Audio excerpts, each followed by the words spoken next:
think I'm giving the floor to Dr. Idamsyah Eka Putra. The floor is yours, Dr. Idamsyah. Okay. First of all, of course, thank you, Dr. Omar Khalifah Burhan. I usually call him Omar or Alip. I'm thrilled to be able to share my research here, and it is an honor for me. I can be one of speakers together with Dan Skippers. And as requested, I will share the presentation in English, and I will try my best with this. So when I was contacted by Omar and he invited me to share about my research related to intergroup relations, I was quite confused at that time, thinking what kind of topic that will be interesting to share. I have a wide range of research interests, but mostly covering issues related to psychology of good and evil, why people hate, do harm, help, and show compassion. And mostly I am concerned about human rights issues, especially involving majority-minority relations. And I just noticed that I have done research with so many topics raised, and no wonder I was quite confused with issues I would like to share today. But I decided that I think sharing issues related to belief in human nature and its connection to prejudice or hatred and meta-belief or meta-prejudice will be interesting to share. I will start with two questions. First, what do you think the nature of human characteristics? Human is naturally good, evil, or neither good nor evil. So please answer this and keep it in your mind. And next questions. Think that you are part of your religious group. What do you think other religious group think about your religion and its followers? According to you, they think negatively or positively about your group. And again, please answer this and keep it in your mind.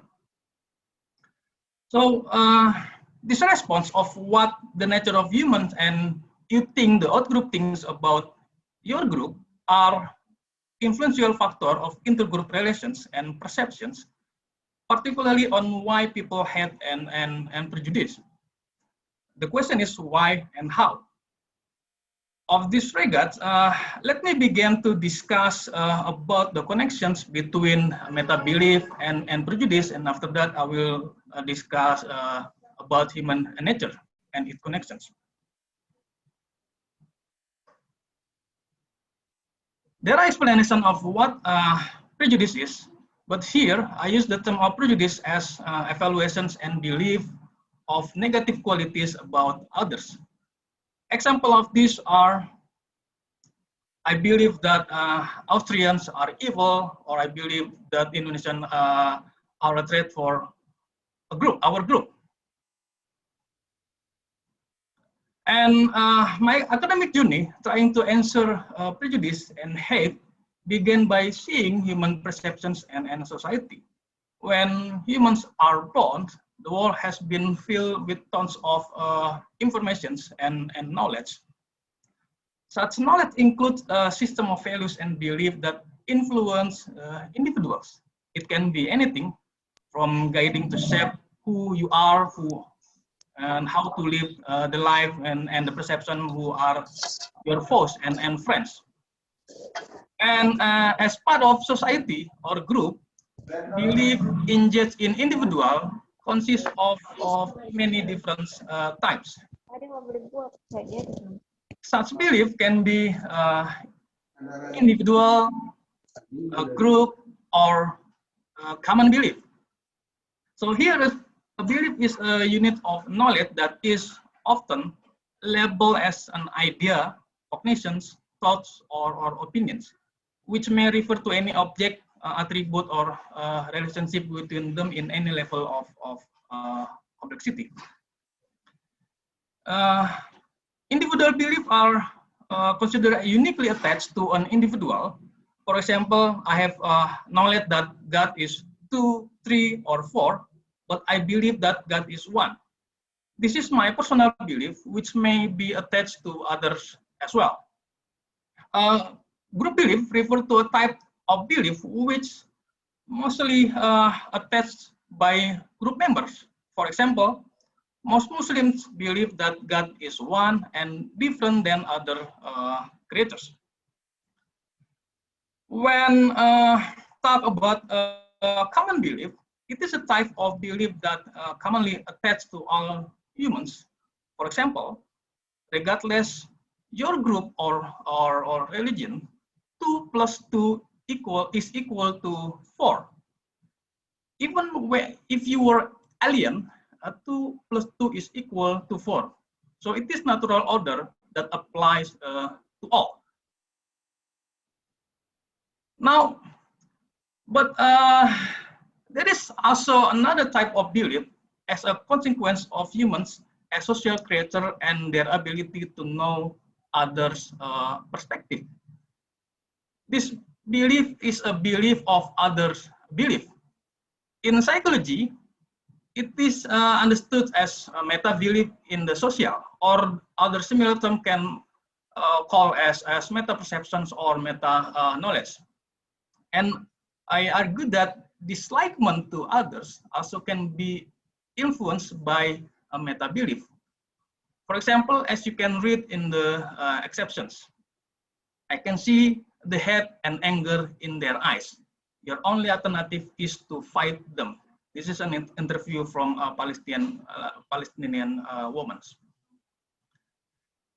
So in regard to prejudice study, I propose the new idea that I call as meta-prejudice.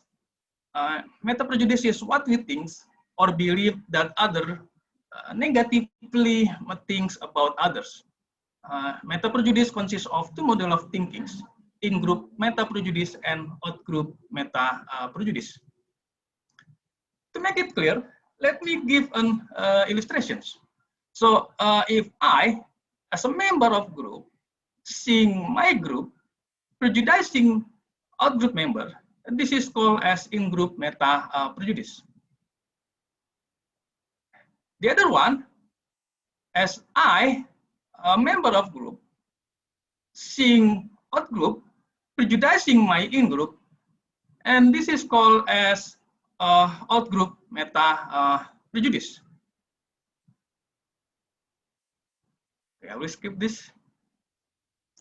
So yeah, I have conducted research about meta-prejudice in many studies, but in short, it shows that when I, as group member, highly positive evaluate my group, this evaluation can influence my in-group and out-group meta-prejudice on my prejudice.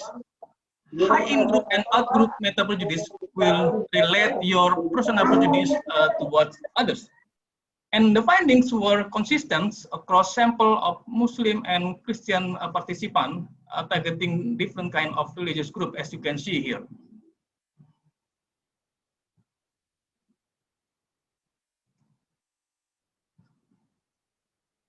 And yeah, so I have been so preoccupied with this side of research since the beginning of my academic research on how people turn to evil, why people prejudice, hate, and behave so bad to others.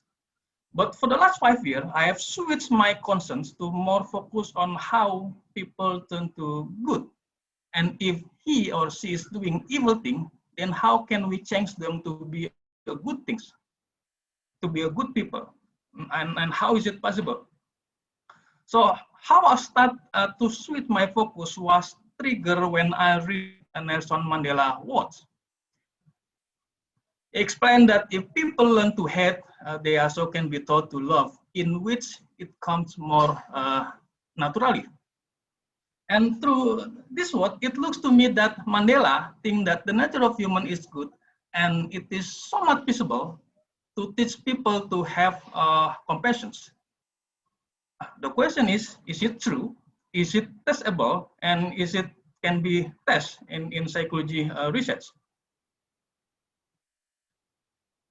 I think you have known that there have been perennial philosophical debate regarding human nature. Are we born good or evil? Neither good nor evil.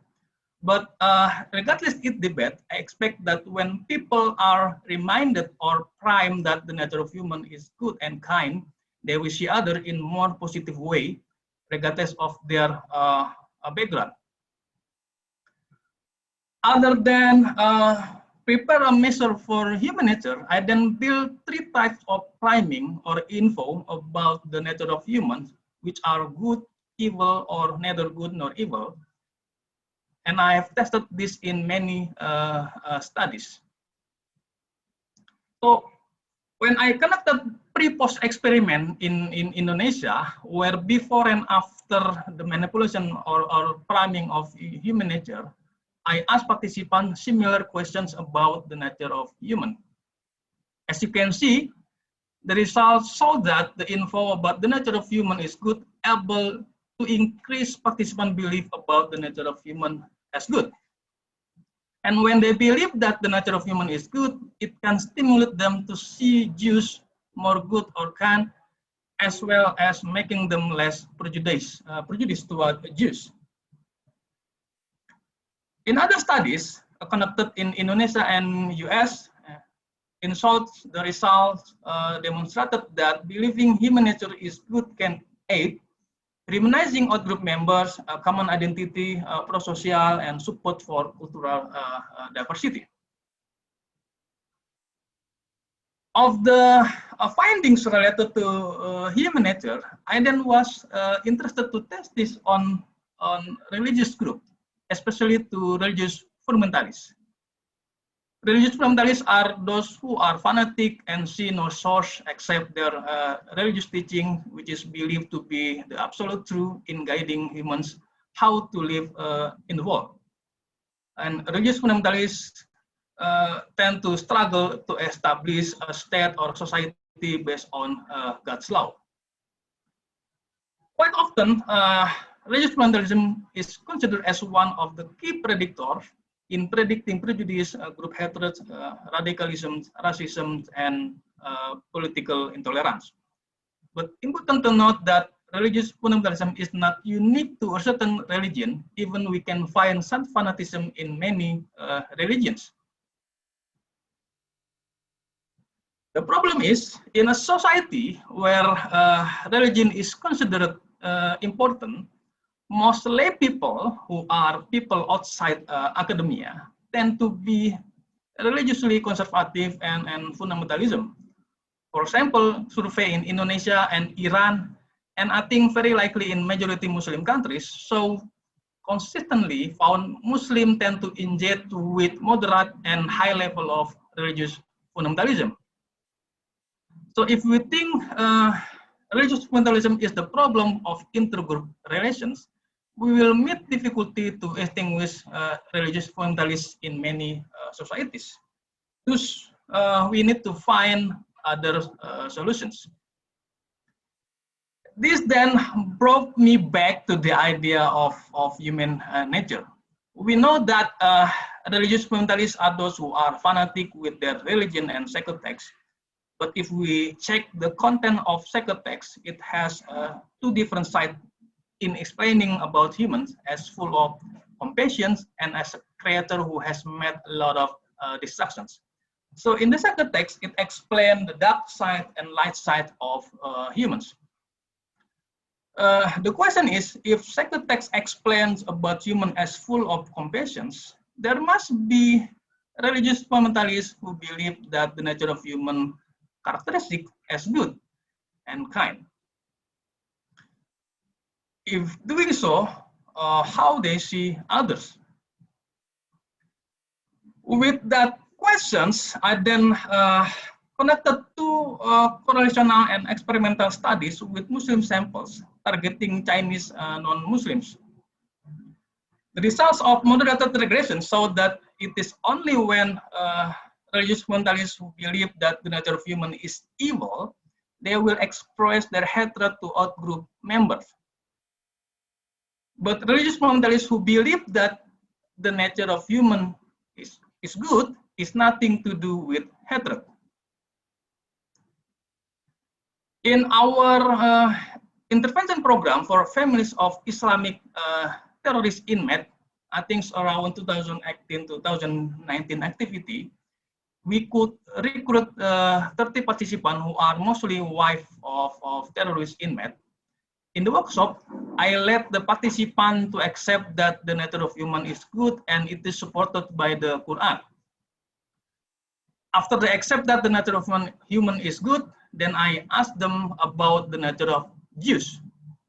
In the beginning, they justify Jews as evil or bad, but then I asked them again whether Jews are humans or not, and they could not have other response by accepting that Jews are also human. I then asked again if Jews are human, thus the nature of them are. They don't have other response except to answer that the nature of Jews are good. And after this workshop, we found participants tend to see Jews more positive. So previously, I have shared research about human nature and negative meta-belief in a bit spiritual way. Other than meta-prejudice, in recent years, I have also used the terms of meta-belief in the context of outgroup hatred. Thus, I call it as meta-hatred or meta-hate. And I also was surprised of how the idea of meta-belief were developing. When I was, introducing the idea of meta-prejudice, it is only between meta-prejudice and meta-stereotypes. But now there are ideas called as meta demonization, popularized by Nur Keteli, negative meta belief used by many scholars, meta representations used by Wolfgang Wagner, meta prejudice and felt understandings popularized by Andrew Livingstone. But most of these ideas are connected to the idea of out-group meta-prejudice, but not about the idea of in-group meta-prejudice. Back to my research. So how will it be if such factors, which are a belief in human nature, belief of out-group nature, meta-hatred, and out-group hatred are connected when all put together in one test? And I have tested this at least in 2 studies. In one study, Muslim participant targeting non-Muslim Chinese through psychological network testing for human nature as good, it is connected only and positively to outgroup nature as good, and outgroup nature as good connected to outgroup hatred and meta-hatred negatively. But interestingly, in other findings of Muslim participants targeting Christians, human nature as good is also very slightly connected to outgroup hatred and meta-hatred positively. I was amazed with these findings as well, but it may explain that in a certain context, belief of human nature is good is susceptible to connect to outgroup hatred and meta-hatred. Of my studies about human nature and meta-belief, there are limitations that have not been answered. Whether the idea of on belief about human nature as good is consistently found across societies, and how if it is used to majority and minority group in Western countries, whether this idea can be can decrease Islamophobia and negative sentiment toward refugees or migrants. And how about a group that accept the nature of human is good, but they believe that their group as the chosen one, their group as more superior than the other? Whether such mechanism of thinking can affect a prejudice or out-group hate, even though they believe that the nature of human is good. And how about meta-perception of human nature? What will happen if we see out-group members justifying our group as naturally bad, despite we believe that the nature of human is good? And how such mechanism of thinking also affect intergroup relation and meta belief? Those are still mystery for me. And I believe there are other considerations for further studies which can be discussed. This is what I can share for today. Thank you. And these are my collaborators. So.